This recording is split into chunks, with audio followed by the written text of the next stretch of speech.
Some people make mistakes when they use the words common and popular. Let's learn the difference between these words. Hello everyone, this is Milu and Sojan from Axis Language School.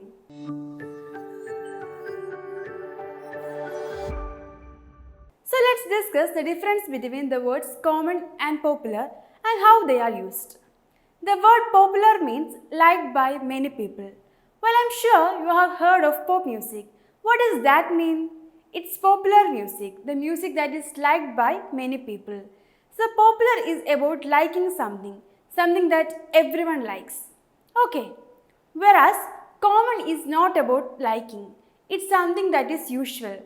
That is, everyone has it or everyone knows it. It occurs frequently. Now let's look at some sentences using these words. A cold is the most common illness in society. Cold is frequently occurring illness and not all people like it. It's a common illness, so we can use common here. Now coming to the next example, she is a popular person. She has so many friends. So having so many friends is because many people like her.